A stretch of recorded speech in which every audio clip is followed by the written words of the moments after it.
back down here in the basement, and before I do any pellet testing, I simply want to get the barrel seasoned, so to speak. I want to get pellets through the barrel, regardless of the brand of pellet.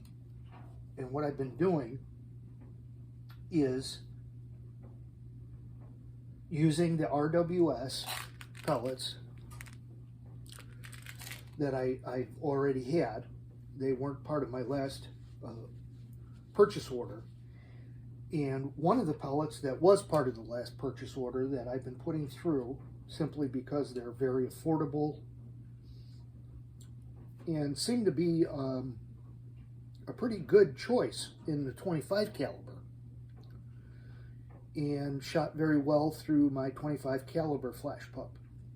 Are of course in 177 caliber, but they're the H&N Excite pellets. And what I'm finding is, between the two 177 magazines that I have, I'm not having an issue with the RWS pellets. They load fine into the magazine itself, loading up the magazine, and they load fine in the gun using the magazine, regardless of the magazine that I use. But now that isn't the case with the Excite pellets. The Excite pellets, I'm finding little to no issue. Number one, I'm not having any issue getting them loaded into either one of the magazines, but one of the magazines seems to load just fine after being inserted into the gun and going from shot to shot with the Excite pellet. And I'm trying to figure out exactly what might be causing it. But what has the next logical step, in my opinion, seems to be to take some measurements off of the pellets themselves and see if those vary. I've got an RWS pellet here. The overall length of the pellet is checking 0.248 in length. 0.248 on the RWS. The Excite pellet is a much shorter pellet. That's checking 233 thousandths in length. So it's a shorter pellet. Now the other significant dimension I think that may be affecting this, besides the length, is the diameter of the skirt of the pellet.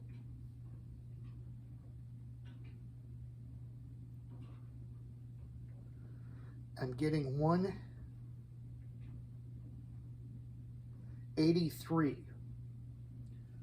on the Excite pellet.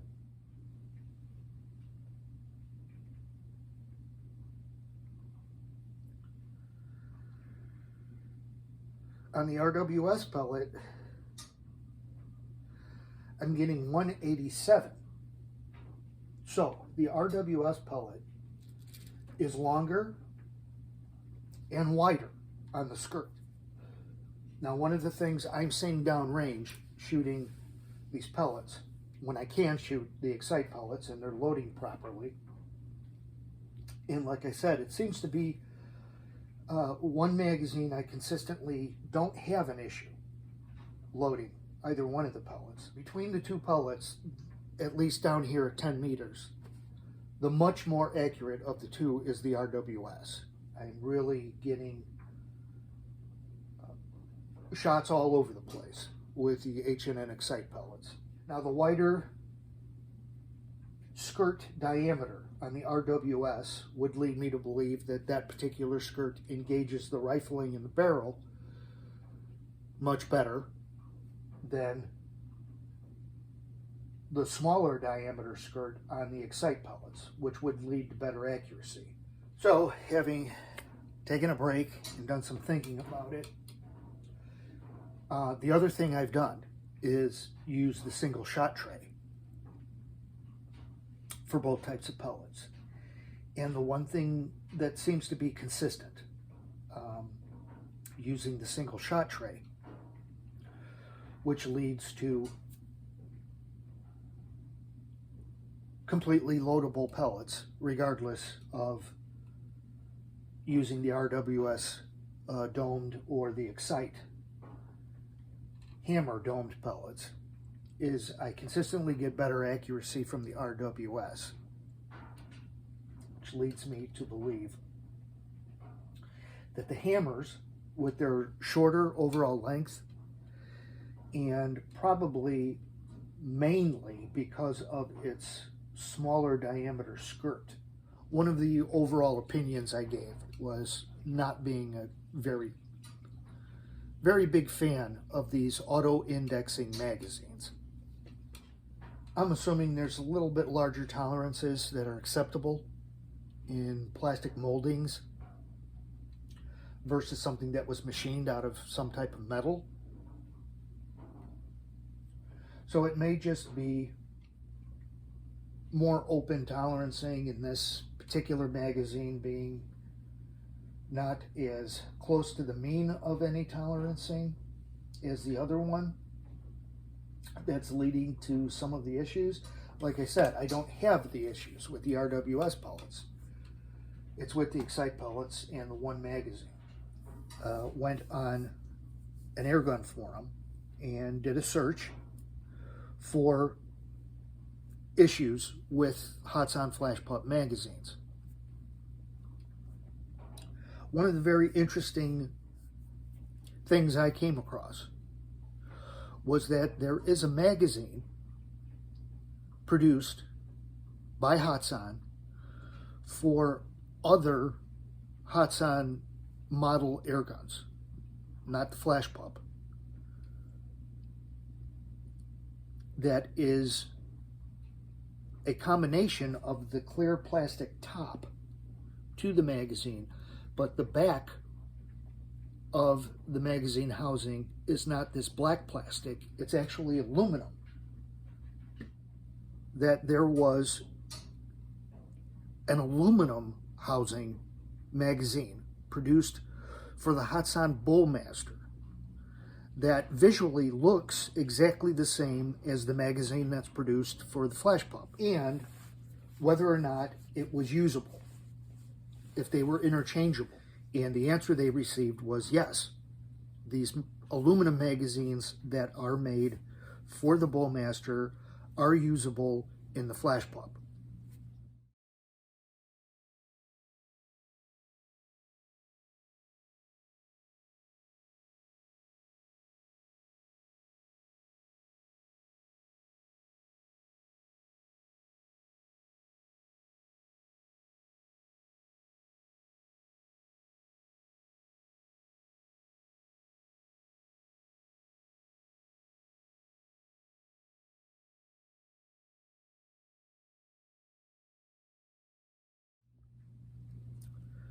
So, interesting point number one. Hatsan does make a metal version of the pellet magazine that is completely usable in the Flashpup.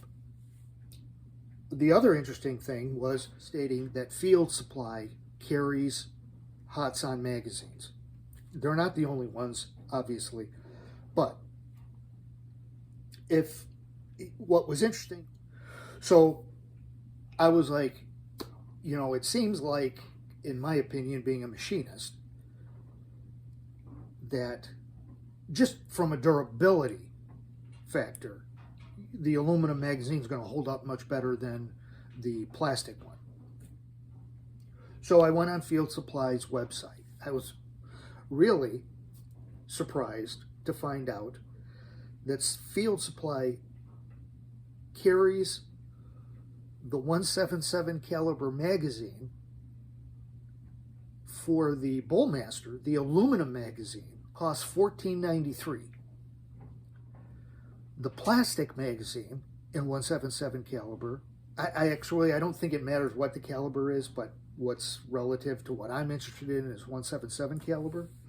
but the 177 caliber magazine, plastic, all plastic, Flashpup magazine, replacement is carried by Field Supply. It's more than the aluminum magazine,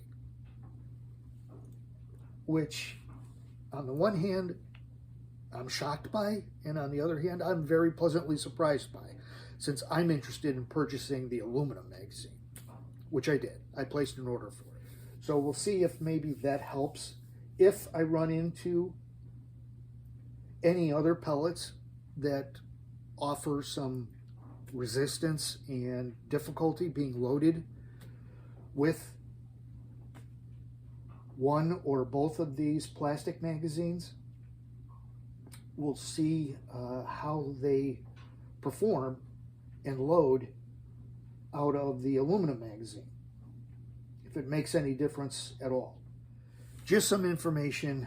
Again, I had issues somewhat.